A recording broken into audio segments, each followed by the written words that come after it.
So I am excited to take you on a tour of Transaction Desk today. Transaction Desk has recently changed some of their signing in Authentisign. So I'm going to be showing you basically some time-saving tips to going in and creating transactions easily. I'm going to show you some of the new signing features, which are now making it even easier to sign. So I'm excited to take you on that tour. So I am very blessed because not only, as I mentioned, is she my best friend in the world, but Lisa's helping me out today and she's answering questions since we had a large group register this morning. And Lisa, just so you know, Joe Anderson is on the call too. I know you're a big fan of his and Dawn's like I am. So they said to say hello to you too. Oh, thank you. Hi, Joe. Hi, Dawn. Nice to see both of you. So where we're going to actually start today is, I'll go ahead and quickly share my screen. I am going to take you on a tour. And when we go through this tour, we're going to kind of play a couple different roles today. So first, we're going to take a look at just creating a transaction. So basically, we're going to walk through a couple different scenarios. One, we're going to pretend for a moment we're representing a new buyer. We just showed a property. We want to quickly write an offer, maybe standing in the kitchen so we don't lose out, so that we can quickly go ahead and send our offer to a co-opting agent. We can have our clients sign it with our fingertip. Then we're also going to play the part on the seller side. So you're listing a new property. You want to do things like send out the seller's disclosure ahead so your clients can fill it out very quickly. Just hit save. It comes right back to you and is stored in your transaction. And then, of course, we're going to play the role of the client signing it and take a look at what they see. So we're going to go over a lot of information today. So a couple things to note. If you do have any questions, feel free to type them in the questions box, which is actually minimized probably now in your GoToWebinar panel. Your GoToWebinar panel has a place right in there where you can either chat or ask questions. It's easiest to ask questions, again, because Lisa will be manning those today, so she'll be able to respond. So don't feel like you have to hold all of your questions to the end. Go ahead and type them in that questions box and we can address them. If that question is coming up often, Lisa will probably just interject and we can show that particular item again. The other thing is we record all of our classes here at My Real Source, and the reason we do that is we know you may not be writing an offer every single day, right? It might be a month before you write your next offer. And we want you to be able to go back and have some resources to go back to when you're ready to do that.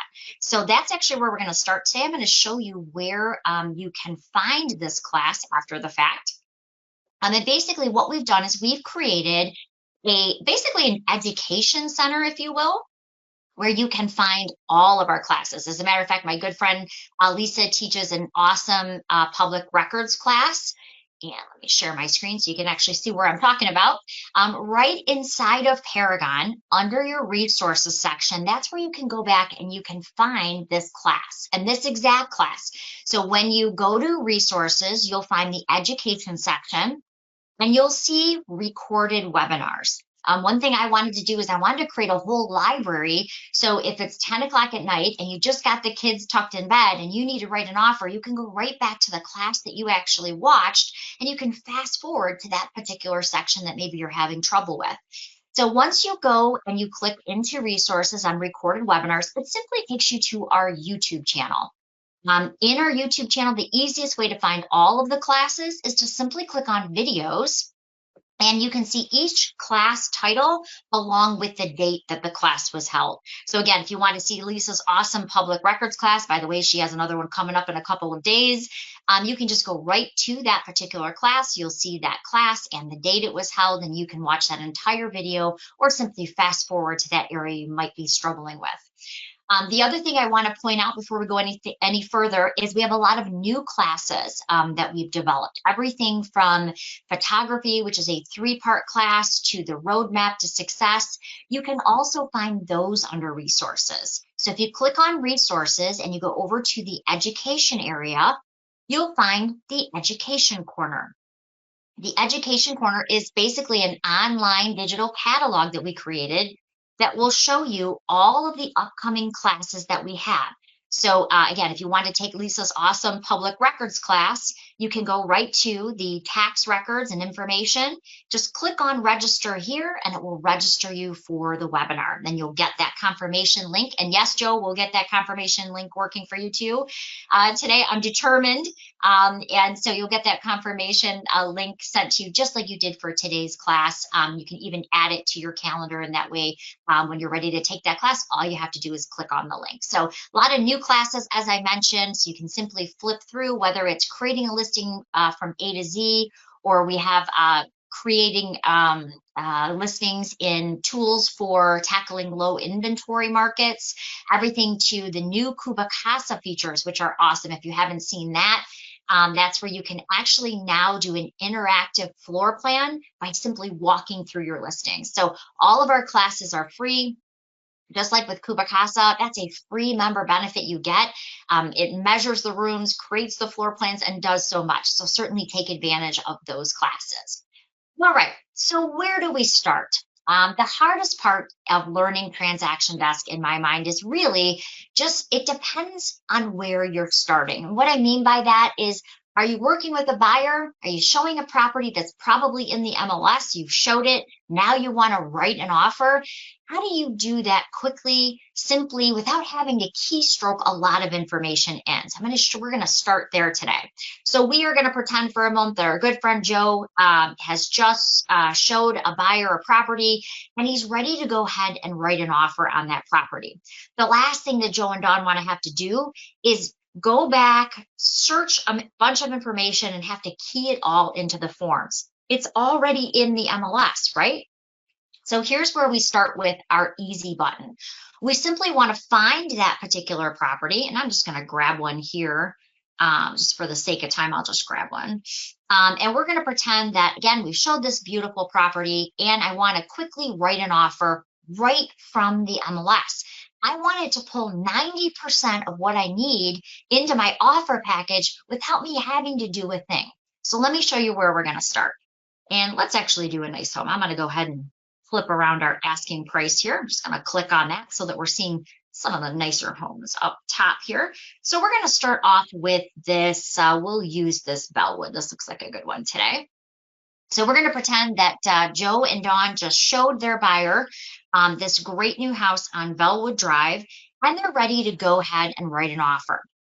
The first thing we're going to do is we're going to look for our easy button. Now, the easy button that I'm referring to is one of these colorful links. By the way, if you don't know what these are basically quick action links that take you into any of these products, but for this specific property. So for instance, if I wanted to go into BS&A and I wanted to get all the tax records for this property, instead of having to log in somewhere else and then find that municipality, wait for that to load, now I have to type in the address. I want to go into BS&A for this specific property. So all I'm going to do is click on that icon, and it's going to take me right there. In this case, the icon that we're looking for, or our easy button, is this blue splash. And what I'm looking to do is I'm looking to start up a purchase transaction on this specific property. So I'm going to click on that. And that's going to take me directly into TransactionDesk. Now, it's going to do so much more for you by simply clicking on that button. So let me give you a couple examples. It used to be when we were getting ready to write a purchase agreement, we would have to write our purchase agreement and our buyer representation agreement and our agency and all of that, right? But then I would have to go back into the MLS and I'd have to get other required information, like the filled out seller's disclosure and lead-based paint. Well, I need that obviously to be part of my offer, right? So why should I have to do all of these different steps? Well, that's the good news. If you click that one-click transaction button I just showed you, it's not only going to bring over all of the data into your forms, and it's not only going to auto-populate that into the required forms, but it's going to bring in the seller's disclosure statement that seller filled out. It's going to bring in your lead-based paint disclosure. If there are condo rules and regs that you have to provide or bylaws, it's bringing those too. The idea is whatever's in the MLS associated documents carries over to your transaction. So let me tell you the benefit of that. So the benefit of clicking that button is when you're getting ready to have your client, your buyer client, sign that agency agreement, sign that purchase agreement. They can also at the same time sign that seller's disclosure statement that they've reviewed, the lead-based paint disclosure. Everything is bundled automatically inside your transaction. So no longer do we have to go piecemeal stuff from different places. So the first thing we want to do when we get here is you can see that the name is already filled out. Now, a lot of people tell me, well, Colleen, I like it to be Barry Buyer. I like it to be my client name. Well, the only problem with that is I know Dawn and Joe very well, and they have repeat business all the time. Great agents do, right? So you may sell Harry, 5 homes.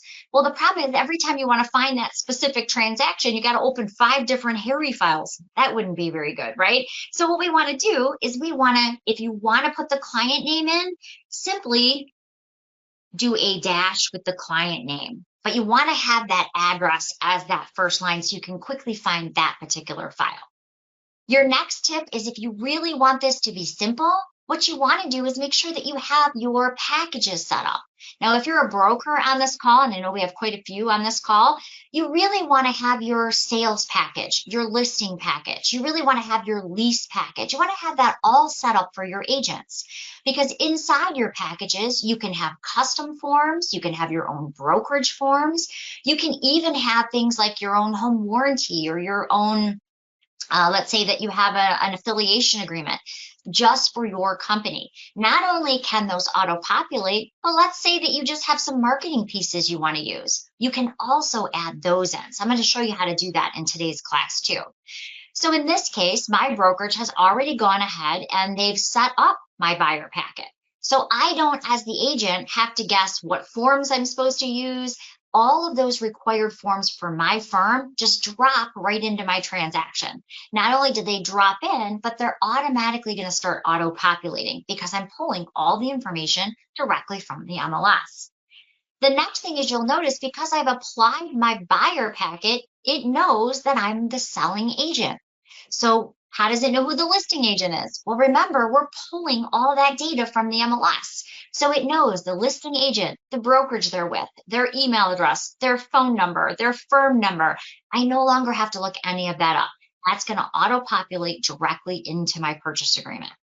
So in this case, it's saying, yep, you're the selling agent. But of course, if you were both, let's say you were representing, ooh, that is some thunder. I apologize for all the background noise today, but that storm is literally right outside the window. But let's say you are the listing agent and the selling agent. Then, of course, you're going to select both. If you were just creating a listing, obviously you would be the listing agent. In this case, it's going to be right because another agent has it listed. So I'm going to just go ahead and start that process. When you're pulling over the data, it automatically walks you into this easy to use wizard. So it's literally going to make sure that you don't miss any steps. But I'm going to tell you, as an agent who uses this product a lot myself, an agent of 25 years, I don't always want to use the wizard. Sometimes I just want to jump to a particular screen where I can add a form. So I'm also going to show you today how to set up a convenient dashboard. So pretty much everything I show you in this easy to use wizard, you can do from one simple screen when you open your transaction. But the first thing you're going to notice is on step 1 of our wizard, it has already started that auto population. So we've got the street name, we've got the address, we've got the city, we've got the county, you've got your township, your tax ID, your lengthy legal description. All of that is coming over, so I don't have to type that in. One thing to keep in mind is the wizard, whether you're starting on the listing side, working with a seller, or you are on the buy side working with a buyer, the wizard questions are always the same. They're always generic. All you have to do is fill out your side of the transaction. But I'm going to show you a couple quick tips here too. So as you can see, all the information, again, carrying over from the MLS. There is, of course, some things we can't auto-populate. that it's not going to know. Like, what does your buyer want to pay? We can't really pull that from anywhere except maybe your buyer's head, right? So I want to go to my purchase price, and this is where I'm going to put in what my offer price is going to be. So I can see it was listed at a 500,000. I wish I was that lucky. I always seem to get, the $100,000 fixer uppers. I'm not quite in this price range, but let's say that we are offering 525 because we have just heard another offers coming in on this property. What is our EMD going to be? So let's say we're giving a $10,000 EMD. That's where we're going to put that in. But here is your first quick tip today. If there is something that you are asking for in your sale, and I know I said that the wizard is generic, there's obviously the listing side, the listing information, and the sales side. But here's a quick tip. If you go to the listing information side when you're working with your buyer where it says property includes, did you know that you can actually type in what you're asking for? Like, let's say you're asking for the stove, the built-in microwave. You are also asking for, I don't know, the washer, dryer, whatever it happens to be. If you include them on this field, they will actually auto-populate to all the forms and all the fields asking for inclusions. Another one, let's say that you are asking to exclude the above ground pool. You want that removed before closing. You can actually put, we'll put in above ground pool to be removed before sale. Before closing. Okay. So if you are asking for something to be included or excluded, even though it looks like that's on the listing side, it will keep you from having to fill that into multiple places within your transaction. So there's your first quick tip. So really that first step, 90% of that should actually be done for you. Really what you need to simply do on this step is add in your purchase price, what your EMD is going to be, and if you're asking for anything additional to be included. All right, so let's jump over to step 2. Now, everybody learns at kind of a different level. Some people have been using TransactionDesk for years, and then, of course, we have some brand new people who I've noticed on our list today. So I'm going to kind of take this middle of the road, but I do want to show you a great way, if you have been using TransactionDesk, a great way that you can automate it, whether you're a husband and wife team, or maybe you're a team and you have a few people who do different tasks on your team. I'm going to show you some great innovative ways that you can actually include multiple steps, and you can kind of automate it, if you will. Now, if you're just getting familiar with TransactionDesk, you don't have to do this. It's completely optional. But if you are looking for great ways to have reminders and have other people on your team doing things like adding maybe your listing sign or putting on the lockbox, there's great ways to do that too. So let's go ahead and talk about this next step, which is to do with dates. Really, if my offer date is today, I'm just going to click in the field, click on today's date, which is highlighted for me. If I am putting an expiration date, maybe my offer is going to expire on Saturday at noon, I can put that in as well. Dates that I want them to be able to apply for their mortgage or get a mortgage commitment by, pretty easy and self-explanatory, right? These dates not only are being filled into your wizard, but they're of course carrying over to your purchase agreement and all your other contracts. But in real estate, it's really easy to miss a step. And for instance, one thing I struggle with, again, I work full-time at the MLS and don't sell near what most of you do on this call. But for me, when I constantly forget the final water rate on the buy side. And so I needed a way to remind myself when we were getting close to closing to, either have that conversation with the seller or to make sure that I've taken care of that. So how do you give yourself those reminders in TransactionDesk? And especially if someone else on your team is handling that particular item, how do you set that up? So in TransactionDesk, there's something called tasks. And tasks are just basically automated reminders that remind you or other people on your team that something needs to be done. Now, again, if you're brand new to TransactionDesk and you're not looking for that, this is totally optional. You do not have to do this. But for me, it has saved me over and over again, because what seems to happen is that that closing date creeps up on me. I get that clear to close, I get all excited, and you know what I forget? The final water read. So for me, I needed that extra little reminder. So right over here on the right side, you'll see this tasks. And tasks work like this. You can set up one task, or you can set up a whole series of tasks, which are called checklists. Now, brokers can also do this on a broker level. So if you want reminders to go out to your agents like, hey, haven't seen that earnest money deposit and the offer's been signed for 7 days, maybe you want a little reminder for something like that. You can actually do it on a broker level as well. But in this case, we're going to add a new, just an easy task. We'll add something simple like maybe it's a listing and you're going to install a sign or install a lockbox. In this case, you really wouldn't have a specific date, right? You're never going to install every lockbox on October 1st. In real estate, that would make absolutely no sense, right? But you might relate it to either a task being completed. Like, for instance, maybe I want it to be based on if we had our home inspection, maybe I want to make sure I got my purchase agreement turned into my office, something like that. So when something's completed, it can trigger a reminder to say, hey, you got to get that purchase agreement and information over to the office or an EMD, something like that. In this case, if it's install a sign, it's really specific to a transactional date. So this one is going to be the one I want to pick. So I want to say I want to install a sign one day after the list date. So I want that sign to be installed. And maybe I want someone on my team. So maybe I want it the day before. So literally when the list date is entered, it's going to remind that person on my team. And again, if you are on a team, you can have all of your team members listed here, and you can assign who's actually going to be responsible to complete that task. So maybe Colleen's going to do that. And since I don't have a team, I am the person who would do that. So in this case, I would go down here and I'd say, okay, do I want them to get that email notification that says, hey, please install the sign. I just listed this new property. Do I want them to be notified of any changes? And do I want everybody on our team to know about this new listing? And the answer would be yes. So I want to go ahead and simply save that.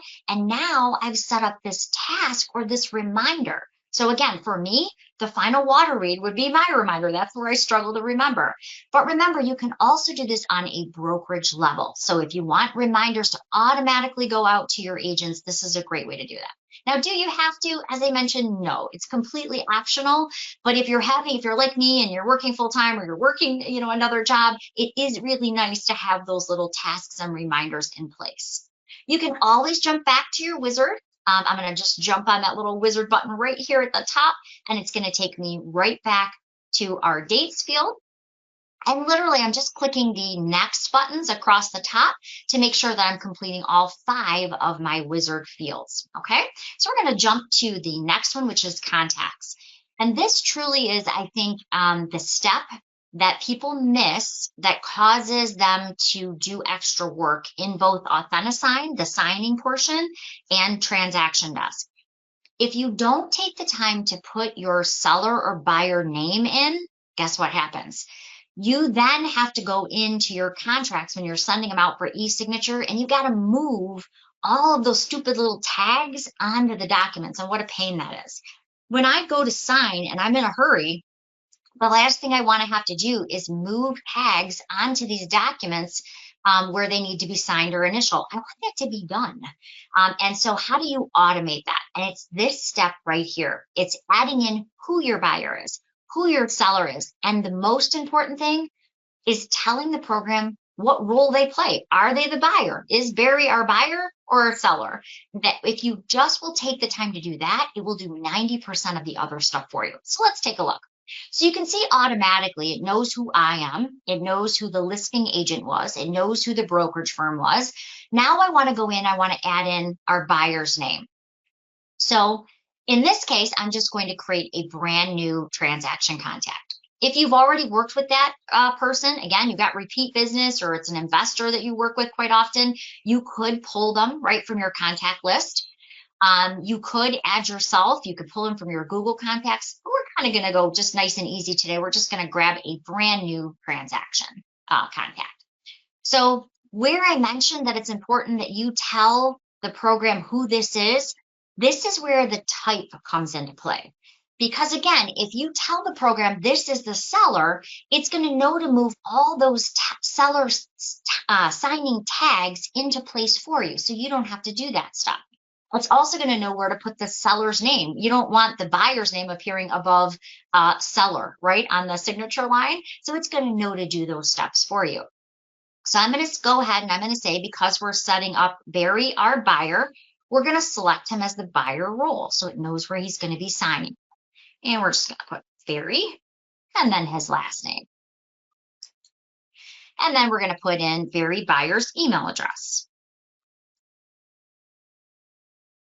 And I'm just going to use mine just for that, so I can show you the signing process too. Now, really, if I'm working with the average buyer, that's really all I generally put in. But there are a couple additional fields right here that I just want to point out so you know what they're for. So let's say that my good friend Tom Nemes is working with a buyer, and he is buying this on behalf of a corporation. So he's not really signing it Barry Buyer because the corporation is buying it, right? So he's signing it Barry Buyer on behalf of ABC Corporation. Or let's say Barry is a power of attorney for Sally Smith. This is where you can actually have that name pre-printed underneath their signature line be something other than Barry Buyer. So case in point, let's say it's Barry Buyer, power of attorney for Sally Smith. And that's how the attorney wants it to appear underneath the signature line. But let's say that they're also going to sign it that way. Then their preferred signature could be set up in the same way. So that signature that's set up, it would sign it that exact same way. So this is really if you have estates, power of attorneys, or they're buying on behalf of a corporation, that's why these three fields exist. For the average buyers, you can go ahead and actually leave that off, but it's just there because when someone, generally in cases like that, it's going to different people. They may even be in different states, so it's actually creating that under the signature line. That's what the legal name would be, what appears under the signature line, and then the scripted out signature would be how they're actually signed. In this case, we're just going to do Barry Buyer, Barry Buyer's email address, and we're going to go ahead and save them. Now our contact is created, and it's going to save us a lot of steps coming up. You'll see in just a moment. If you have an attorney, by the way, there is a new attorney role that I'm going to show you today. This is a great space to save yourself steps too. If you put the attorney name in here and you label him attorney, it's going to be really, really simple when you get to the signing step. By the way, you can also create your own labels in there.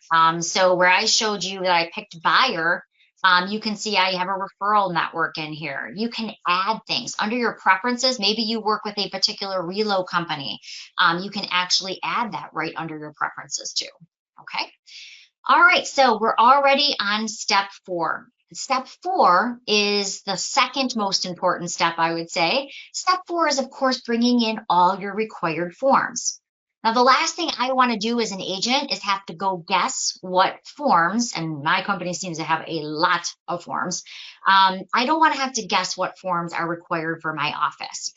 The other thing I like about this step, though, is I kind of have a little bit of OCD where I kind of like everything in a certain order. And I guess when I got my license 25 years ago, I had this great instructor named Marge Frazier. I absolutely loved her. I miss her so much. She passed recently, but she was so funny. And every time I write a transaction, I can almost hear her voice saying, "Is your agency disclosure the first form they see?"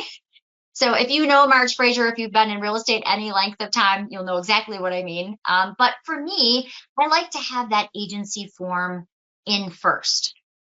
My brokerage did not set it up that way. So you keep in mind, you can drag and drop these in the order you want. The reason I do this on this step is because when I email them out, that's the order I want them to go in. When I'm sending them for e-signatures, that's the order I want them to be in. So for me, I'm simply dragging and dropping my disclosure of agency or agency relationships on top. And that way, that's the first form that they're going to see. If I've gotten all the way here and I realize, oh, geez, I don't have a pool addendum and I'm selling a house with a pool, here's an easy way to add that form in without having to go through, I think there's something like 700 forms that are in our libraries, which seems like overkill, but anymore, I guess it's necessary. So I'm going to go ahead and I'm going to click that add button. But instead of going through each one of these libraries and trying to find the appropriate pool addendum form, just type in a keyword. So I'm going to go up to this little search box, type in the word pool. Immediately, it goes through all of the libraries, and now I can find, oh, here's my company pool addendum. That would be the one that I would use. I'm going to go ahead and click on it and hit add. Of course, if there is a different form, let's say you don't have company-specific forms, you can do that same thing. You can click add. It will show you each one of the libraries. So let's say that you're using the Michigan Realtors buyer representation agreement. You can simply open up that library and you could quickly find that particular document. So you have all of the libraries available to you. Even your local libraries are here, your brokerage library, if your broker has a library, that will be there as well. Okay, so really easy to add new forms to. By the way, one of the things I find confusing is the name of forms lately, because as you know, with the NAR settlement and MLS practice changes, form names have changed like 22 times in 6 months. So if you're looking for a particular form and you're looking at this name and you're kind of like, is that the form I'm thinking of? Here's another quick tip. If you go over to the right, you're going to see these 3 menu dots. All you have to do is click on those menu dots and you can do a form preview. This, in fact, is then going to show you, okay, is that the form that oh, yep, that's the one I was thinking it was. So it kind of just gives you a bird's eye view, if you will, of the form, just in case you weren't sure if that was the particular form you wanted to use. One of the things I think that confused me when I started using TransactionDesk, I think about 15 years ago now, was what is the difference between a form on step 4 and a document on step 5? Okay, because when I got my license, I kind of thought a form was a document was a form. But in TransactionDesk, it's a little bit different. A form is anything that is a pre-filled document where TransactionDesk sets it up, whether they get it from your broker or your state association or your local association. It's been brought over so you can just basically fill in the blanks. However, a document is anything that you're bringing from outside. So an example here would be, remember how I told you the seller's disclosure and lead-based paint? Or bylaws, or in this case, look how nice, this agent did a great job. This is a really good example.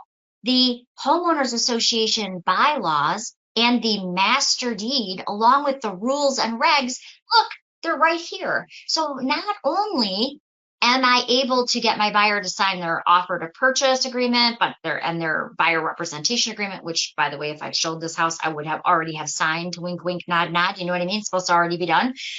So not only do I already have those things here, but now I have a receipt of the time and date that I sent them the bylaws, the rules and regs for the homeowners association. I actually have all of those things together so they can sign everything in one step and they have everything that was in the associated documents without me having to do anything extra. It's automatically migrated here for me. So it's another time-saving tip.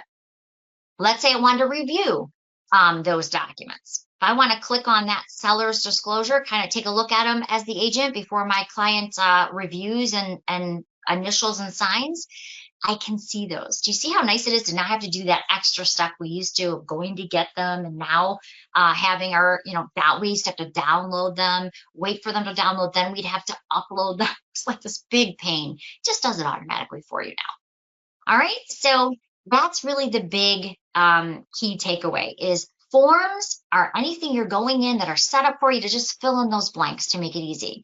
Documents are going to be anything outside those forms that would be specific to this transaction. Let's say you wanted to put a copy of the pre-approval letter. By the way, if you're going to actually write transactions from anywhere, it's great to start, it's great to start your transaction off with a pre-approval letter and maybe even have a copy of their EMD that they've given you. You can actually start a transaction with just those two pieces. So when you're ready to write a transaction, you can simply type in the transaction address. You can actually autofill it right from the MLS, and you can have all of those pieces to work from someone's kitchen. If you're writing the offer and you're going up against 3 other agents, maybe you want to write it right there. I have all the pieces that I need right from here. So let me show you how easy it is to add in those outside documents, like your copy of your EMD, like a copy of your pre-approval letter. So anytime I want to add something in, I'm just going to click this add button. And I can literally drag and drop documents right onto that blue strip. So let's see if I have any, let's see if I have something here. Okay, we'll use this one. So let's say my collab center that you see here, let's say that this is a copy of their pre-approval letter. I am literally just going to drag it from either my downloads or my desktop. I'm going to drag it onto that blue strip and it's immediately added. By the way, you can add up to 20 files at one time. So let me show you one more time how we did that. So let's say you have something on your desktop you want to bring in. I'm going to say I want to bring in this, we're going to pretend this is a copy of our EMD. I'm going to literally drag it onto that drag and drop strip, and it's that simple. If I did have a lady on our last class and she said, I don't really like the drag and drop. I just want to go get it from my computer. How do I do that? Same thing. You're going to click that add button, but this time you just click on the blue strip. It will open up the drives on your computer. And then so if I want to grab say I want to grab this and add it in, I'm going to go ahead, just double click. Again, you could highlight multiple files at one time, up to 20, and I could pull all of those in and you can see how quick it is. So easy ways to drag those documents in.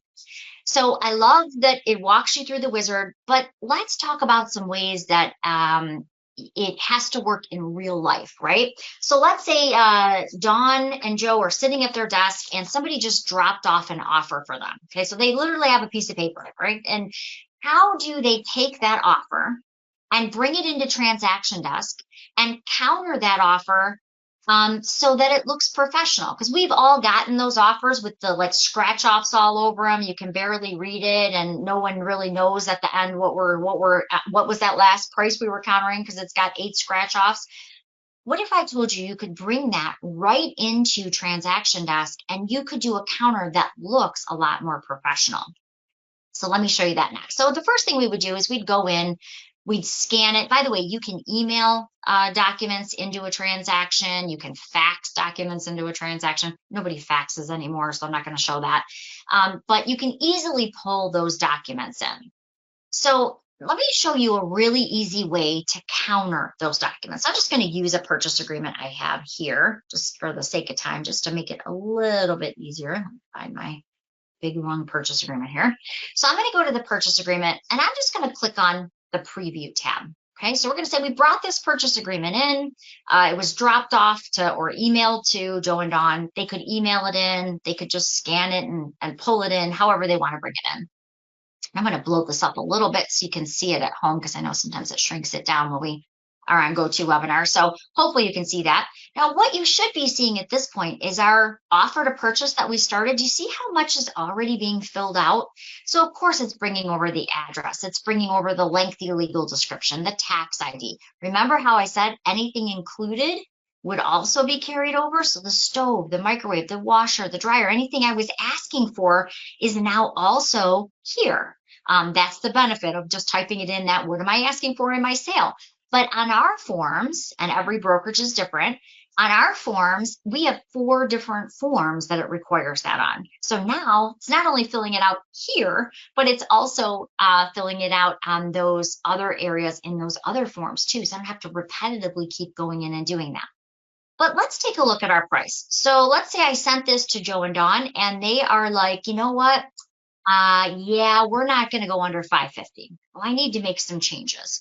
So I can go right up to this markup tool here, and I can easily use just basic PDF tools to mark up or counter this offer. So blow it up a little bit further here. So let's say, you know what, Joe and Don say, Colleen, yeah, we're not going to be doing the stove, microwave, washer, and dryer. We're going to cross that off.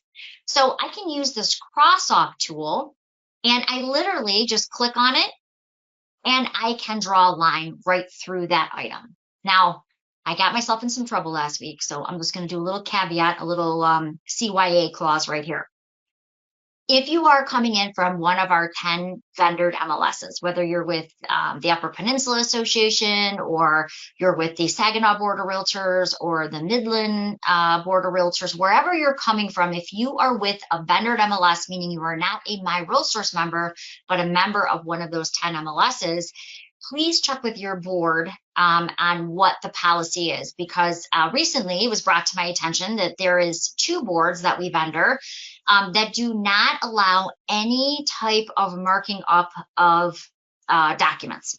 Meaning for those boards, they actually have to have a separate addendum that spell out all changes. So here I am saying, yes, just go ahead and make changes to your contracts, which they did not appreciate, and they let me know.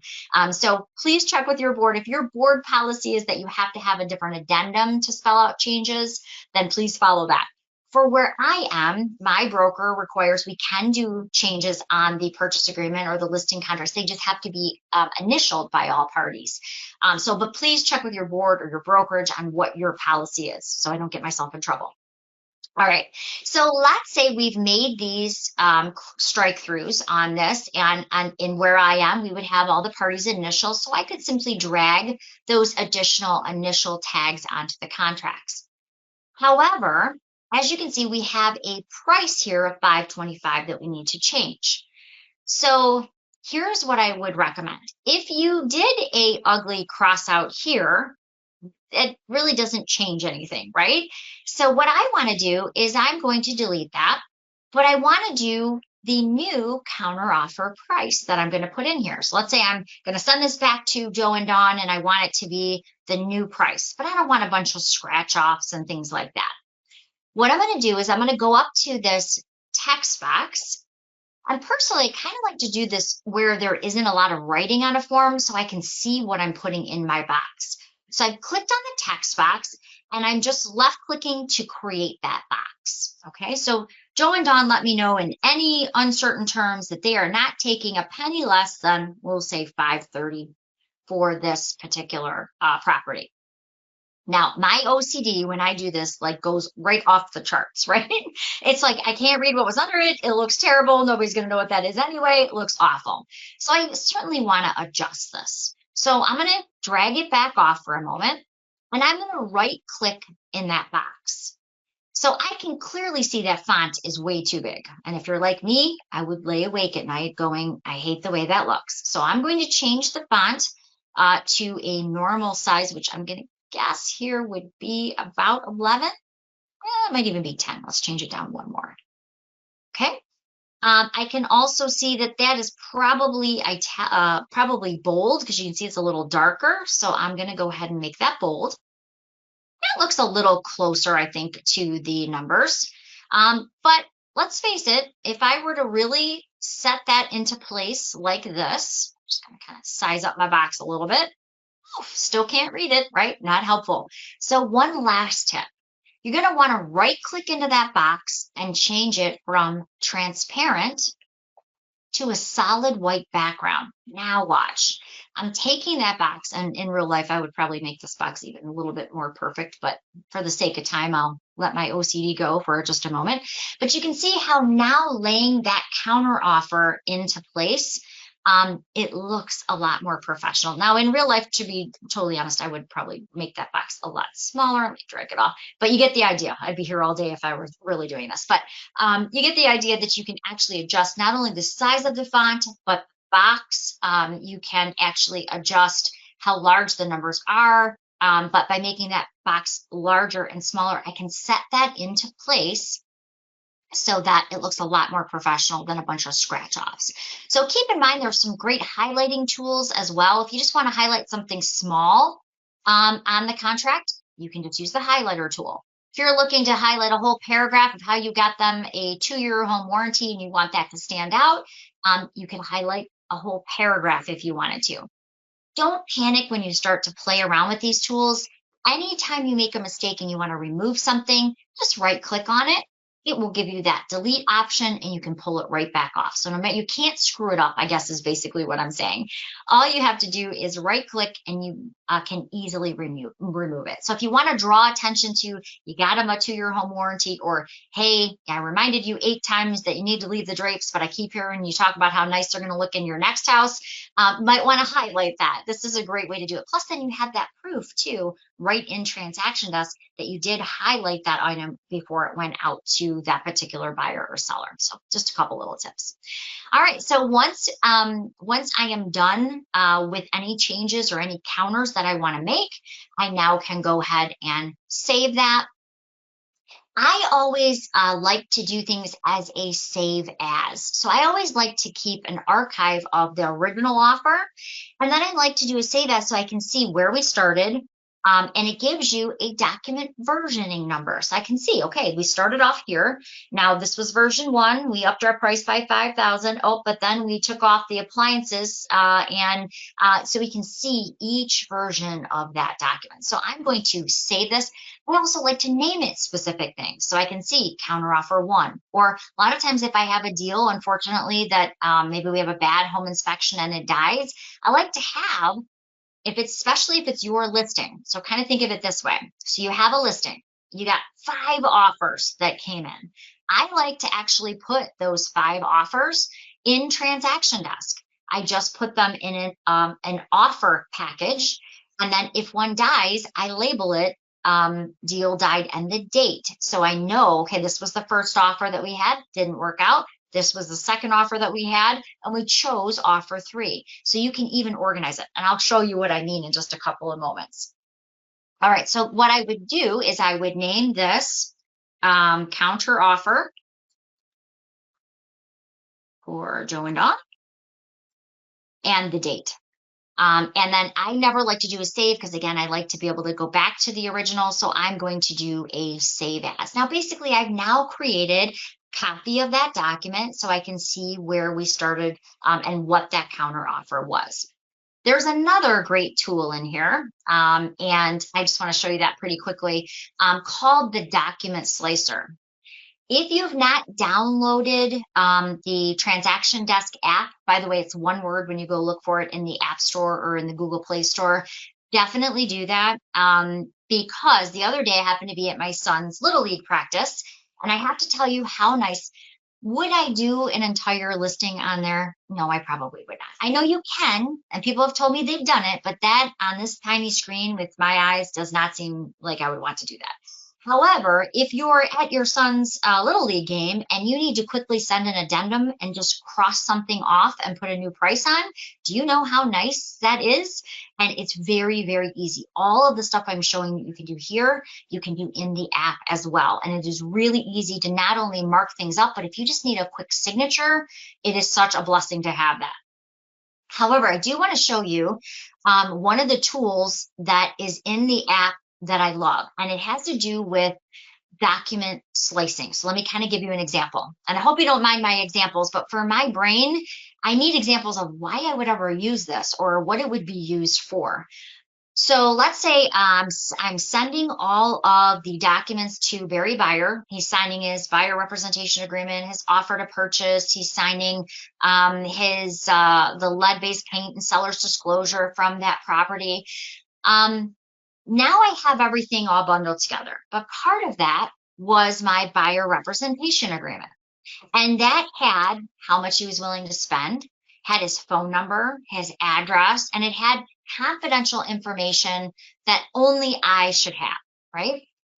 So if I have that all bundled together and the listing agent, Joe and Dawn, just called and said, hey, we got 2 other offers coming in, just wanted to let you know. Well, I don't want to send that entire package that he just signed. Now remember, he signs it in one big PDF. So how do I get my buyer representation agreement out of that? Because it signed it all together. It's now in this PDF file, but I don't really, Joe and Dawn aren't looking for confidential information about my buyer. Yes, I'm going to send my agency disclosure, but I don't want to send my buyer representation agreement. That is actually between me and the buyer, right? How do I take that out of the signed documents? We have something called the document splicer. So, and you can use it in the app. That's where you really use it the most. You're driving along, you want to quickly send that signed offer over to the listing agent, but there's a particular document, maybe it's a higher pre-approval. Maybe you had a higher pre-approval, but you're like, I don't want to send that one because that says that they're pre-approved for $50,000 more than I maybe want to write this offer for. How do you take that out? So here is a really easy way to do that. You're going to just go to the document. I'm going to use our purchase agreement again. I'm going to do that same process, just like I was previewing it when I did the markup tools, like I changed the price, I struck something off the contract. But the one next to it that looks like a page with 2 pages ripped out, that's called the document slicer tool. And that's basically where we can splice out a page or a document within that file. So all I'm going to do is I'm going to click on that. And as you can see, this is an 8-page purchase agreement. Now, it could be 8 pages and they could be all different forms too. It doesn't really matter. But in this case, I'm going to say I want to send Joe and Dawn, the listing agent, only the first 5 pages of this PDF because we're going to pretend that these last 3 pages were my buyer representation agreement. So I'm going to just send Joe and Dawn page 1, page 2, page 3, 4, and 5. So I've highlighted, basically you can hold down your control key, or if you're a Mac user, your command key. And I've highlighted that these are the pages I want to send. I'm going to go ahead and just hit save. Again, doing that same process. I'm going to save as just those selected pages, and I'm going to give them a name. So I'm going to say this is my counter offer for Joe and Dawn. And now I am going to save that. So I've basically just taken that 8-page document, as you've seen, and I've reduced it to just the 5 that I want to send out. Now I can quickly email that right over to Joe and Dawn from here. So you can do this in the app. I like the fact that it's just very, very simple. Anytime you make a change to a document like that, puts it right in your documents. So now when I'm ready to send this over to Joe and Dawn, I only have those 5 pages, right? And now I can either print it off, I can email it, I can show you really quickly too. You can email all documents or just specific documents. So if I want to send this one over to Joe and Dawn, I can simply pick what I want to send. Maybe I want to send the Collab Center one. Maybe I want to do the seller's disclosure, just picking them from my list. I can click that basket. I can email them. I can fax them. I can just save them as a new PDF, whatever I want to do from here. Okay, so really, really easy. So everything, as I mentioned, you can really do right from within the wizard. You've got your forms there. You can add more forms. By the way, you can also add folders, as I mentioned. So not only can you add in new documents, but you can also add folders to keep them more organized. So easy to do that too. I'll show you that, and I'll show you some ideas for that coming up in templates too. So we went through the entire wizard, and I know what you're probably thinking by now. That lady, she talks so fast with the big hair. How am I going to remember all this? Well, really, if you think about what we did from beginning to end, is we opened up the property that we showed, right? We want to write our transaction. We clicked the easy button. That launched us right into our wizard. And we just completed anything that was missing, like our price, our buyer's contact information, and then we went through those forms. So that's really on average, it's going to take you between 7 and 9 minutes to do those steps. All right, so once you start getting familiar with TransactionDesk, though, you may not want to have to click through the wizard every single time, like I mentioned. You might be able to just want to run in and you want to grab a single addendum or a single amendment. You don't want to have to click, click, click over to that. So you can also set up what we call the transaction dashboard, which is what you're looking at right now. I like to do everything we did in the wizard without always having to click through. Now, while you're getting familiar with the program, it's great. Do the wizard because you'll know where everything is. However, remember how we went into the wizard and we added Barry Buyer? In order to do that, I can just literally click on the plus on this dashboard, click create a new transaction contact, and put in Barry Buyer. Same screen is going to open up, same questions it's going to ask. I'm just doing everything from one place. Maybe I also want to grab a new form. Click on that plus, same thing again. So how do you set up this dashboard so that you can do it in one easy place? And the way to do that is there's a little lock right up here. And by the way, what they give you out of the box, I just apologize, it's not very helpful. They give you like checklists and stuff you would never ever use. So here's your key. Open up this lock. It's got a little lock and it's got all the elements that you can add to your dashboard. I personally don't add any of the blue ones because I can do all of that from the left side of my screen. I don't need to put it in my dashboard. The ones I like are the same ones that I could do in the wizard. So I have my detail overview. I have my contacts. I have Authentisign, big one here. I'm going to explain why in just a second. I have my documents and my forms. If there's something you want to add that's not there, you simply grab it and let go. It will drop it right at the bottom. If there's something you don't want, which nobody uses checklists, so I'm going to go ahead and just remove that. I'm going to hit X and I can remove it. You can also adjust the size spacing. So if you want more in your dashboard, you can just grab those little corners and make them larger or smaller. The one that I want to make sure that you have is Authentisign. And a lot of people don't know this, but did you know if you add the Authentisign box here, anytime you send documents from your transaction and you send it out to clients to sign, did you know it will automatically come back into your transaction without you ever touching it? So many times people will say, I got to go back to my transaction or my Authentisign list and try to find it. If you do this step, you don't have to do that anymore. It will automatically grab anything you signed that was part of this transaction and it will throw it back in your transaction automatically. So I can go into this little box right on my dashboard, see if people have signed it, if it still needs to be completed by somebody, but I also have all the executed documents right in my file. Recently, I had somebody call me and ask me to sell their home. I helped them buy it 3 years ago as the buy side. I go right back into my transaction file. I saw their purchase agreements. I saw their closed files from the title company. I could see everything that they signed right in my Authentisign box. So it's so nice that you can go back and you can open that up. I can see exactly what they paid, what we wrote. They had VA financing, so I knew that probably their next home was going to be the same way. So it allowed me to go back and review everything, and it does it automatically for you. Okay, so I showed you how to pull over the documents. I showed you how to go through the wizard. Our buy side is almost complete. But of course, there's one last step. It's going through the forms to review them before we send them out for signatures, right? I always want one more eye on it. In order to look at any of the forms that have been filled out for you, all you have to do is click on the form name. So I'm going to go to my forms list here.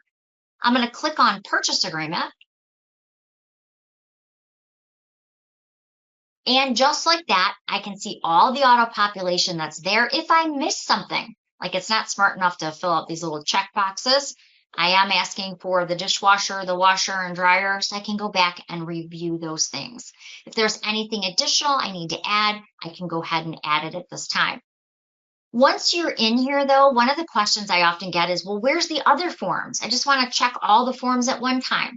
Well, it's really easy to jump from form to form. You're simply going to click on this transaction forms button. And if I now want to jump to, let's say, my agency disclosure, and make sure that's filled out properly, you just click on the form names and it will take you from form to form. Up here under file, if I want to save it as a PDF, I can do that. If you want to copy a specific form. Now, the only reason I would ever copy a form, to be honest, if you're working on the seller side, I always do, if I'm going on a listing appointment, I always do a seller's net sheet high, a little bit higher in the price, and then one a little bit lower. Well, you don't want to copy all of those items over, right? So what I do is I simply copy the form and then I label high and low, and I just change the prices to reflect a sales price that might be a little higher or a little lower. That way you don't have to go fill all that stuff out again. That way it can auto-populate and fill that in for me. So it was kind of the only real example of a copy I would probably do, I think. You can also do things like watermark a form. Maybe you're just sending them a draft of a purchase agreement, so they're familiar with it when you go to write a purchase agreement. You can, of course, print forms from here, send them via email, via fax. You can mark them up from here. But I do want to show you one of the hidden gems in this program that I absolutely love that no one seems to know is here.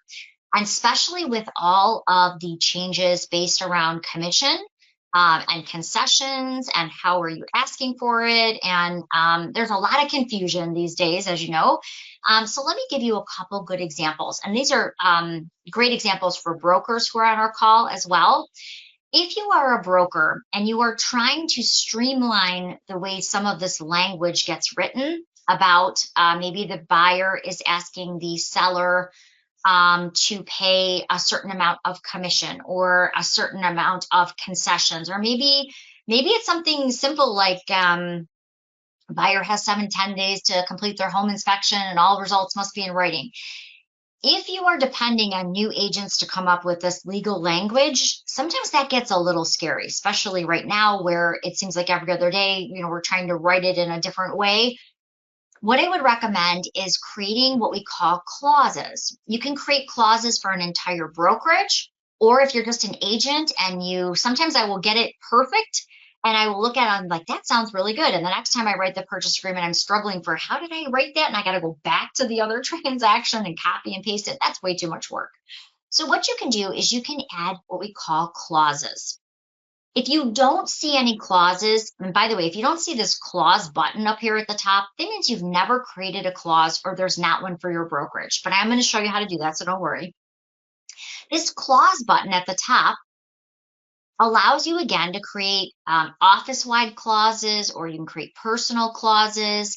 But for my office, they really want concessions or commissions to be written in very specific language. Now, the amount can vary, but they want the wording to be correct.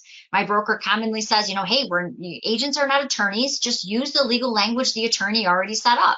So it allows you as the broker to even create that pre-approved legal language. And now I can go into my office clauses and I can see the wording that my broker already set up.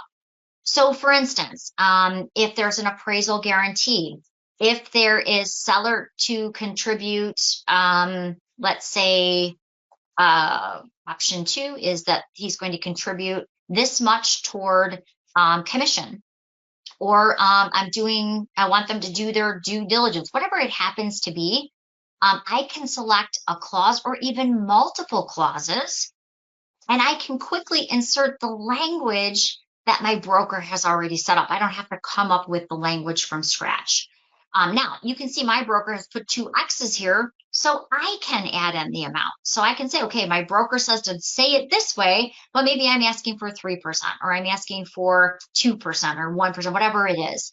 I can go in and just tweak what the X's are instead of having to create the whole legal language. That makes it so much easier. It also makes my broker happy because I'm probably not going to get sued because I'm using the language he's already approved. So little caveat there.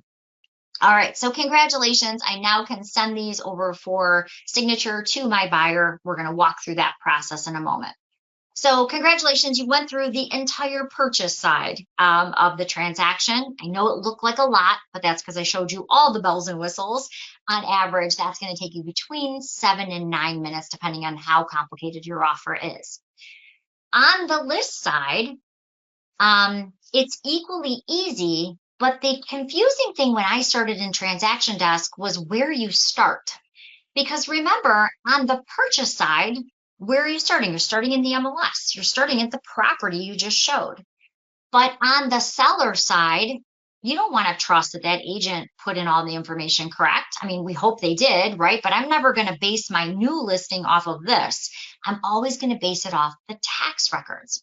So let's flip it around. Let's actually start doing a brand new listing. but we're not going to do that in the MLS. Might not have been listed before, right? It might be brand new. So in that case, we're going to go to resources and we're going to start in Transaction Desk itself because I want to pull from the tax records. I want to make sure that I'm putting the listing in exactly. By the way, if you are a broker on this call, we have an entirely different class just for brokers. We cover things like the broker dashboard, assuming identity, reviewing documents, placeholders, checklists, setting up the brokerage clauses, things like that. So if you are a broker, definitely take that class. That's going to be next month. But for here, I want to start creating a brand new listing transaction. So I'm going to go to the left side of my page where I see this little house. These are going to show me all of my previous transactions, but in this case, I simply want to make a new listing transaction. So I'm going to call this 41539 Wessel Drive. Again, if I wanted to use a name, I could do that as well. But of course, this time I'm going to apply my listing package. All right, so here's where the big change takes place. When Brian first built this, we were all excited because he's like, you're going to be able to do a one-click listing and pull from the tax ID. And we were so excited. Lisa and I were like, yay. Except that he said, all you got to do is go in and select Real List and then put in the tax ID. And then Lisa and I, sitting across from each other, we looked at each other and we said, Brian, who is not a realtor, and you can tell by that statement, we do not memorize tax IDs. We know addresses. So how do we make this work for that? So one little tip here. The last thing you want to have to do is go look up a tax ID to start your listing. So what you want to do is you want to simply go to the magnifying glass, but you're only going to type in these 3 pieces of information. And here's why. It asks you for a whole lot of information here. But if you fill this all out, I can almost guarantee you're going to get an error. And here's why. Tax information is very specific. So if I start typing out drive as DR period, but the tax record is DRIVE, it's not going to pull it, right? Because remember, you're coming from all different tax sources. We did buy all 83 counties of Michigan. So you can do this anywhere you have a listing, even if it's not in your home area. But let me show you the trick. You are going to pick just 3 fields, and you're going to kind of use the less is best mentality, because if you put in too much information or you add drive and it's again abbreviated, it's not going to work. So here's what you want to do. I want to go to the county, and that's a drop down. So you can't screw that up. I promise. You're just going to pick the county and the number. So I'm going to type the county and the number. Then, and as you can see, it says street name, but only the actual street. So leave off the drives, the ways, the places, the boulevards. So in this case, it's Wessel Drive, but I'm simply going to do Wessel. Search the tax data. Within about 10 seconds, even quicker today, you're going to get your tax record. You're going to check it off, and you're going to start and it basically what it does is it finds the tax ID for you. It's now creating, you are the listing agent, right? Because you applied your listing packet. So it automatically, intuitively knows you're going to be the listing agent. I'm now going to create my transaction. And what you see is that auto population has already started. The street name, the city, the school district, tax ID, lengthy legal description. But it does something even better for you. So yes, it's auto populating from the property or the tax record, if you will. But when I go to step 3, it also pulls in the sellers of record and it labels them seller. So it knows where they're going to be signing on all their listing contracts. It does that automatically for you. Okay, but here's where it gets really good. So many times, again, having a little OCD, I kind of like to do everything myself. But I know many brokers have a process where they have to approve the listing before it goes live in the MLS. So one of the things too that I always struggle with here is the actual workflow. So the actual workflow is I'm going in, I'm preparing all my listing contracts, right, for my listing appointment. It's pulling in from the tax records. It's putting in the seller of record. You can add more sellers if you need to, by the way, I should mention. Or if the seller's name is spelled wrong, you can change all of that. All of that is editable. But at this point, I'm filling out all the information I know. right? But I don't know the final listing price. I don't know the room measurements. I haven't used my great Kubacasa app yet. So there's a couple things I don't know yet. So I fill in all my listing agreements. I generally print them off or maybe sometimes even e-sign them with the seller. However, if I'm filling out my data sheet, I don't have all the information yet. So I fill out my data sheet and I fill in as much data on that sheet as I can. I love the data sheets in Transaction Desk because, quite honestly, I find it a little painful to go into Paragon and add in all of that information. So many times your admins at your office are doing that. So a lot of times agents will fill out the data sheet, they'll turn it over to their office admin, and guess what happens? Their office admin has to go in and rekey in all of these fields of information. Now, I like this particular form, especially when it comes to the features, because I can simply check, check, check, check. I don't have to open each compartment. So let me kind of show you what I mean. When you're adding a new listing into Paragon, I'm going to go to the listing section just to kind of give you an idea. When you're adding the information into Paragon, it's kind of compartmentized, right? So you open all of these compartments. But quite honestly, just to be completely honest, there are some fields in Paragon, I don't even know what they mean. I like that the data sheet is very simple to understand. It tells you exactly what that field is. The T field, for example, is heat and fuel. I can clearly see that where it's not so labeled because of the size in Paragon. I also like this because if you click this upload listing button at the top, did you know it will actually push all the data from this form into a partial listing in Paragon? Yes, a lot of people don't know that, but it does do that. If you fill out the required fields in red, and I'm not going to take your time to do all of that today, but you get the general idea, I think. If I fill in my required fields and I go up to upload listing, watch how cool this is. It actually creates a brand new partial listing in Paragon. Now, what that means is even if your broker or admin has to approve the listing first, they now can do that. So when I click that button, it takes all of the data and it builds a partial listing. So I can go in, I can see all of my partial listings, but my office admin who's in charge of reviewing our listings can also go in and they can add photos. They can review the comments to make sure that we're not going to get fined. They can add in anything that's missing. They can add in your seller's disclosures and lead-based paint. They can add in all of that stuff on the admin side. So I really, really like that I can do it, but an admin can as well. So kind of going back to that workflow for just a second, when I'm going in and I'm filling all of this out, well, generally, I don't have a couple of pieces I need. I don't have the final listing price. I don't have the room measurements yet. So I save as much information here as I can. Once I have all the signed paperwork, I come back to this form. I fill in that missing listing price. I fill in my room measurements and I hit upload. Now, instead of someone rekeying all that information or me rekeying all of that into Paragon, it's already there. All I have to do is make that live by adding my photos, adding my disclosures, going in and saving it. And now my listing is live in the MLS. By the way, if it's a listing, maybe you're not going to take it right away.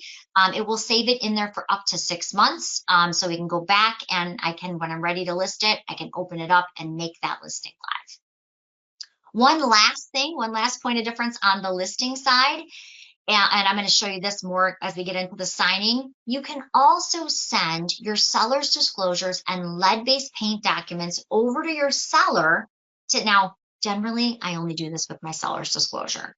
If you have that lengthy seller's disclosure, you know what happens?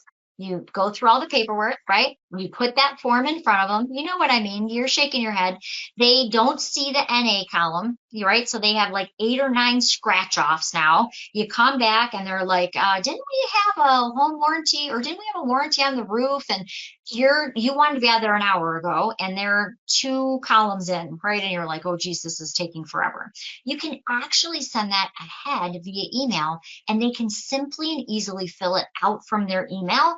And now with the new features I'm going to show you next, They can even sign it right from their email. So super, super easy to do. Let's take a look at that next. So we walked through creating a purchase side.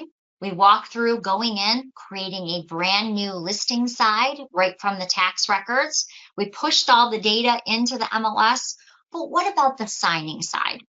So for me, I kind of always like to start from the left-hand side where this pen is. There's multiple places you can start your signings. You can start it from in the transaction. I just kind of personal preference, usually when I'm getting ready to sign, I've completed the paperwork, I'm going over here to the left, and I'm just going to create these documents to be signed. But I promise you, if you did what I showed you up to now and you did all the heavy lifting or all the hard work in TransactionDesk of filling out the forms, the signing should just be mere seconds. So let's actually take a look. So we are going to call this offer for 123 Main Street. But the most important thing about the signing is this one step. And where it says optional, I want you to pretend it doesn't say optional. You always want to marry your signing with the transaction, because then what happens is it always puts those signed documents right back in the file and you never have to touch it. So it's kind of like having your own filing assistant, right? It just puts it right back in there for you. So what I want to do is I want to marry the documents or the envelope. Think of it like an envelope, right? We're going to send this envelope out. And when the envelope is done, I want it to go right to the address of my transaction. So I'm going to marry it to our buyer file that we created, this beautiful Bellwood home here. So I'm going to go ahead and I'm going to say, I want it to go, I want to pull the contacts from there. I want the transaction documents to come from there. So I'm going to just marry it to that buy side file. So I have my offer documents and I'm just tying it into the transaction it's going to belong to. I'm going to go ahead and hit save. And this step is where you're going to see some new features. So if you haven't used this in a while, it might look a little different to you, but it's just the same process. What documents are you sending and who are you sending them to? So the first thing is, who are you sending them to? So we did all the hard work. We could go in and add ourselves, but it already did that on the form, so we don't need to. We could go in and add a new contact. Don't need to. Fill them out on our contracts already. So what we're going to do is we're just going to add from our transaction. This will show you the list of people who were part of that transaction. So we added Barry, our buyer, and of course, we are the agent. Now where I am, and I'm aware that some of the vendor MLSs do not do this, by the way, but where I am, we witness our contracts, and that's our brokerage policy. So I want to add myself, but maybe I also want it to go on to the co-oping agent, okay? But you never want it to go to the co-oping agent before your buyer has signed it, right? Because we'd look a little silly if you just sent the co-oping agent a blank purchase agreement with no signatures. That would be kind of embarrassing.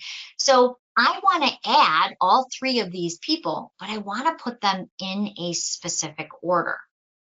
The other thing is there are three types of roles when it comes to signers. A remote signer is just someone who's getting it in their inbox and they're signing it. So it's pretty much everybody. But there's also a reviewer role, and this is just set up specifically for attorneys, by the way. This is if you have an attorney who wants to review the documents before it goes out to the client. You can select this reviewer role, and that means it sends it to the attorney first. But it asks the attorney to review it and either accept or decline. If the attorney gets it, they review it. Now remember, the attorney's not signing it. They're just reviewing it. So there's no place for them to sign. They're just looking it over. If they review it and they like it and they hit accept, it automatically travels to the client for their signature now.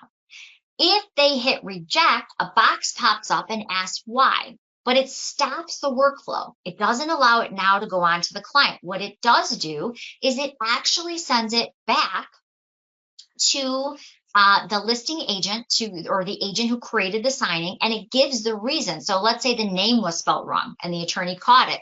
They don't want the client to sign it. They want the name to be corrected. They can type in the name is spelled da da da da, and it would then go back to you, the agent, for that correction. Okay, so really easy for an attorney to be included. The last way is the CC, and people get a little tripped up here because they think of it like CC on an email, and it is not.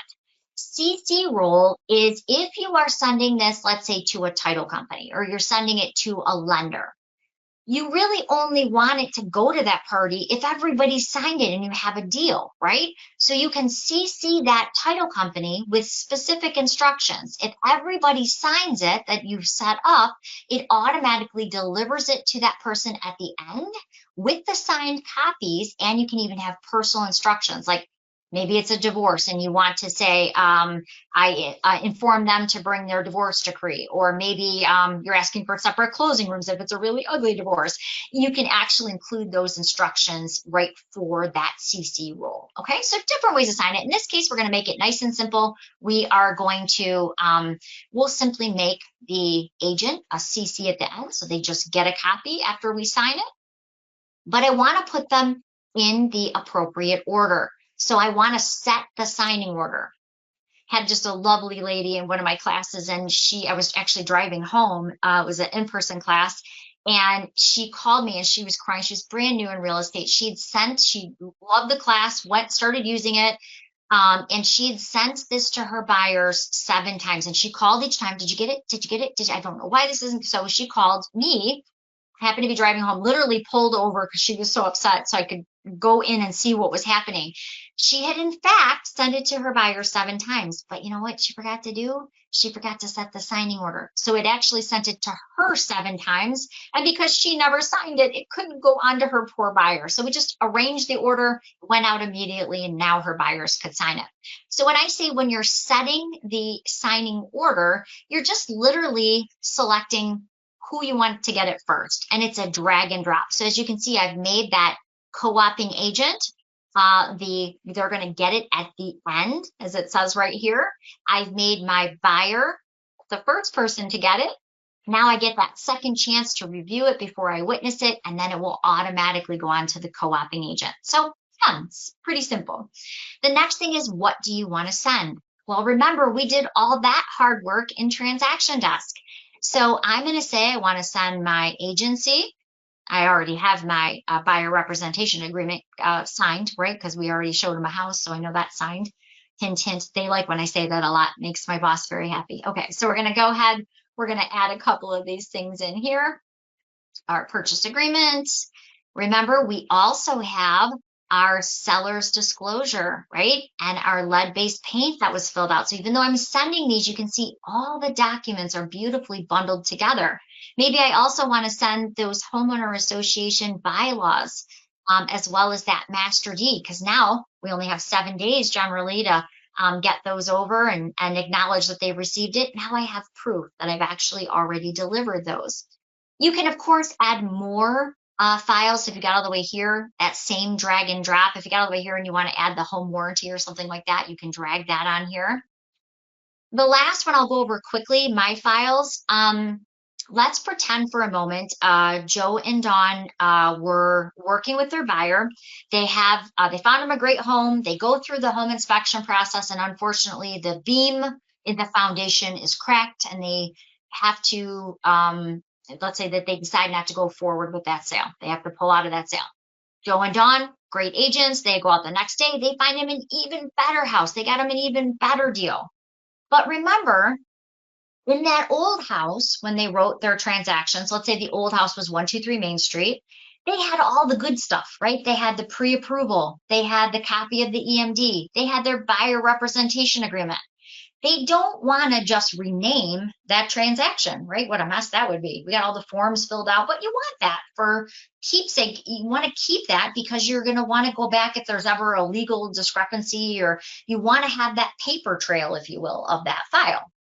But now Joe and Dawn found him a new house at 456 West Street.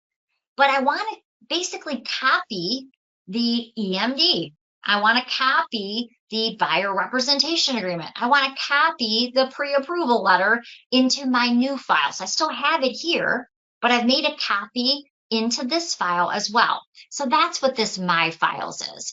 If I want to copy a particular document of a deal that maybe died into my new transaction file, or I want to copy it in this case into my signing, I can actually just go get it right from another particular file. So maybe I want the EMD from my transaction here. I can simply add it in. So that's what that is. I just kind of want to cover because every once in a while you really do need that, right? All right, so we've got our forms that we pulled in from our transaction. Let's say you did what I did the other day and you got all the forms here, you're ready to go ahead and send them, and you realize you had scanned in the first page upside down. Yep, I literally did that the other day. So if you need to go in and adjust a page, maybe particularly an offer that you scanned in, you can click on any of those forms, and right here at the bottom, there's some little menu dots. And you could say, okay, let's rotate that page because I scanned it in upside down. You see that little rotate right there? All you got to do, don't panic like I did. All you got to do is rotate that document, and now you're looking at the form correctly. If you need to remove a particular page, maybe you didn't mean to add that page in here, you can delete a page as well.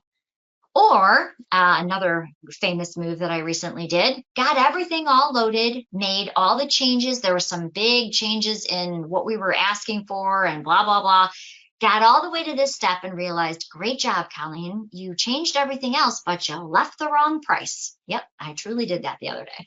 So if that is you and you need to quickly just go in and make one change, you have those same tools over here that I showed you when we were in TransactionDesk. So if you needed to, let's say, strike out something from a particular document, if you're with an MLS that allows that, again, you can do those same tools down here. There is a couple ones that I want to go over very quickly, though. If there is a place that is not auto-tagged, and normally my company forms are all auto-tagged, but we just as you can see here, here's one that is. We just finished redoing our purchase agreement and listing agreement yet again, they just made it available yesterday, so you're seeing it first here. If there is a particular form that does not have the tags in the right place, of course, what you're going to do is you're literally going to drag the tag where they're going to sign. So in this case, if Barry Buyer is going to initial a change that I made, I'm literally going to drag his initial tag onto the form where I want him to sign or initial. But there are some really good ones I want to show you real quick. Let's use the purchase agreement, for example. Every once in a while, there is a field like this one. Let's use this. We have our home protection plan. And maybe I don't want to influence whether or not the buyer is asking for a home inspection or not. I, of course, would influence them and say, please ask for a home inspection, but it's besides the point. Or let's use a home warranty plan. Are you going to ask for a home warranty, yes or no? If we made those both optional, guess what they would do? They would click both of them. And now we would not know, are they asking for one or not asking for one? Or we could fill it out, but maybe we want them to do that. So there's something called radio buttons. And radio buttons are where it gives them the choice to pick one or the other, but will not let them select both, which I love. So it lets them pick yes or no. They can change their mind, but they can't pick both of them. You can also do drop down. So if you have a form where you want to customize that they can choose yes, no, or other, you could put that in the drop down by using the drop down fields. You can just type in, what do you want to be there? Yes or no? Do you want it to be required? Yes or no? And again, if you make a mistake, don't worry. You can always delete it with the little garbage can that appears on it. You can have their full name. If you forgot to have their name underneath one of the signature lines, usually does most of that for them, but you can always grab their full name and have that printed on the line. And it will you can add these auto times or auto dates. Even though it doesn't look like much here, it will put in the date when they actually sign it. So it'll put the date and time that they're signing. So again, you're literally just dragging and dropping these into the position on the form. Remember, if you have said that two people are going to sign, it does require at least one signature block for each one of those people. A lot of times I'll get a call and says, there's an error message saying I missed one. Well, that means you have to remember to change who the signer is, and you need to make sure that they have an area to sign or initial as well. By the way, if you're looking at this purchase agreement and you're like me and you see all these tags, here's a little tip. Where it says initial multiple pages or initial pages right here, I love this field, especially for purchase agreements like this one that is not tagged yet.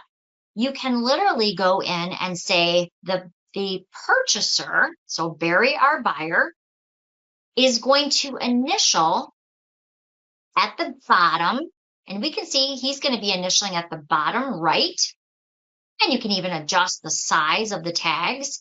And I'm going to say that it's just the purchase agreement itself.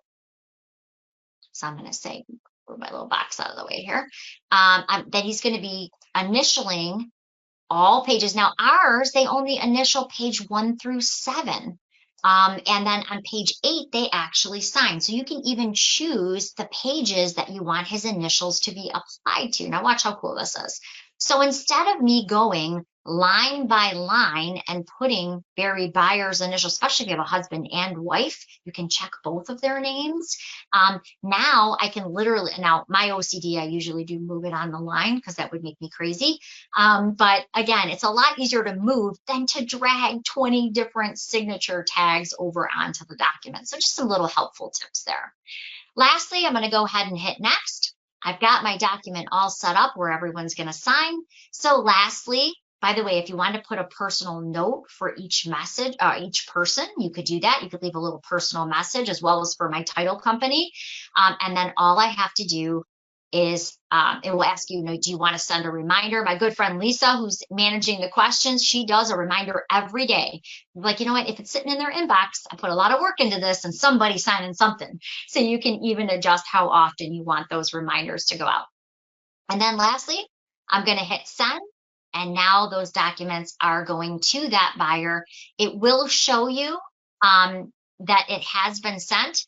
By the way, if you're only seeing it's in a draft, that means you've missed a step. If you see draft here like this one, I know it's never made it to the seller or buyer to sign. I can also see if it's expired, and I can also see if it's been completed. By the way, if it's completed, you can go back in. You can see the document.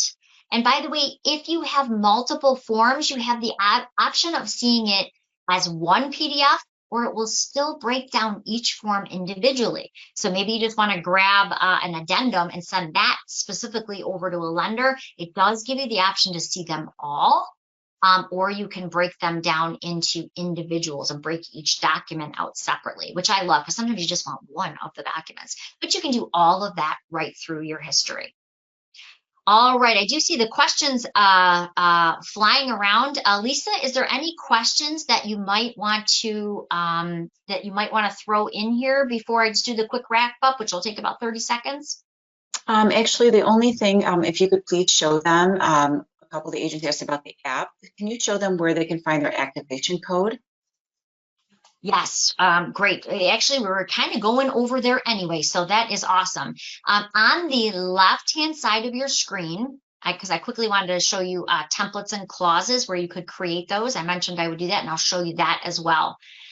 Over here on the left side of your screen, this is where you can create your transaction templates. So again, if you are looking to create a brand new listing packet or sales packet, this is where you do that. You'll know if you are creating it for your office. By the way, you can only do that if you have broker privileges or super admin privileges, we call it. You'll know if they're office templates because there's 2 entities.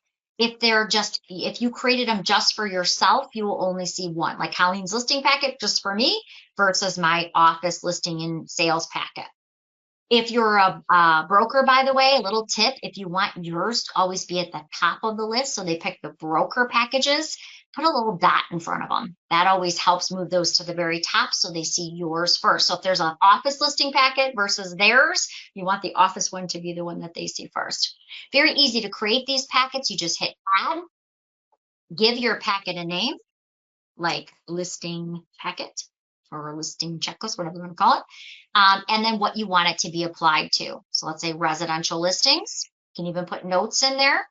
That's easy. That's really the hardest part. You hit save, and now you go down to where it says forms, And all you're going to do is just like I showed you when adding forms before.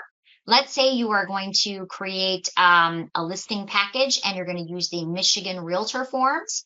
You're just going to highlight the forms that you would be using. So maybe you are using the exclusive listing agreement. Of course, you want your seller's disclosure and your lead-based paint disclosure. So all I'm going to do is I am going to pick those items right from here. So seller's disclosure, lead-based paint. It's that simple. You don't even have to save it. If you do have outside documents like marketing documents, you can add folders. Remember how I said you can add organization folders? So maybe you want to call this home warranty contracts or home warranty documents that you want to add. You don't have to pay TransactionDesk for these if you just want to pull those documents in. Now remember, if you want them to auto-populate, if you have custom forms as a brokerage that you want to be available to your agents, that's a little different. These are just outside documents like marketing pieces or things that don't auto-populate, maybe a copy of your home warranty brochure. You can put those in there right now. You simply just click add. You can add a document by simply dragging it onto that blue strip. Again, I've kind of already shown you that, but I'll just see. Yeah, we'll grab that one. And you can see how easy it is. And of course, you can even move that right into the home warranty folder if you wanted to. So let's say we wanted that to be part of our home warranty documents. I can go over here and I can even move it right into that specific folder. So, all right. So for the sake of time, I want to show you clauses and then what Lisa brought up. Clauses are the icon right above that. You can create your own clauses or office clauses. But what Lisa referenced is where if you are using the app, you want to tie in your activation code. It used to be under, let's see, now it is under third party, I think. Yeah. So right under over here at the left side, you can do a bunch of other things too. That's kind of like your preferences. You can, as a broker, you can go in and create Authentisign tags for your brokerage documents. You can create different templates for different offices. You can go in and if an agent has gone rogue, maybe you haven't seen them in a little while, you kind of want to go back and review maybe a transaction that they have. You have all of this ability under the broker preferences. I want to show you is our, and it was right under there, but it's under settings, Colleen. Settings if now? you go up to settings and go to linked applications, the third one, they moved that. So yeah, it was under the third party preferences, and now, but you're right. Right up here at the top, there is settings, and you're going to go to third party, which is on linked applications. I'm sorry. Yep, linked applications, which is right here. It used to be under third party. Now it's under linked applications. But right under here, you're going to see an activation code. When you click on that activation code, that is the code you want to put in the app. And what that does, and it's only good for 15 minutes, but what that does is it actually links your app and your transaction, just like you're looking at right now on your computer. It basically links those. So if you make a price change in the app on one of your transactions, that, or let's say on your purchase agreement, that change is still going to show up in your transaction desk here. So again, if you make a change here, it's going to also show up in your app. It's basically a way of syncing those two together. So, sorry about that, but yes, it is moved. So if you were looking at from before, it used to be over on the left side. Now it's right under your settings. Let me walk you through that one more time. It's under settings and linked applications. Right here is the activation code. And then also I do recommend turning your push notifications on. So if something happens in a transaction, let's say somebody returns, they fill out a particular document, it's actually going to notify you right on your phone in those app preferences. One last thing I did want to mention is they made another change. I'm sorry, I know we're a couple minutes over here. They made another change in the signing of sellers' disclosures. It used to be that you could just send those out and your clients could fill those out right in their inbox and they could hit save, but they could never sign them. And that caused kind of a lot of frustration because, of course, clients, they want to be able to fill those documents out and sign them at the same time. And the reason they couldn't do that is because there is something called the E-Compliancy or E-Sign Act that Congress passed that says in order for it to be legal and binding in all 50 states, you have to have a locked document. But remember, what you're doing is you're allowing them to fill it out, so it can't be locked, right? They're able to edit that document. So I kind of want to show you that real quick change as we wrap up. And it has to do with just sending the seller's disclosure statement out. This is where your clients can now fill it out and sign it in the same step because it is actually now locking that document down. So let me show you real quick. This is the seller's disclosure statement. This is the only one, by the way, that the seller is completely filling out, right? We're never touching it. Well, at least we're not supposed to. I know some people do. But I really want to send this in a way that they can not only fill it out, but they can sign it as well. So I'm going to click on Authentisign. Now watch. That looks like a document that's locked.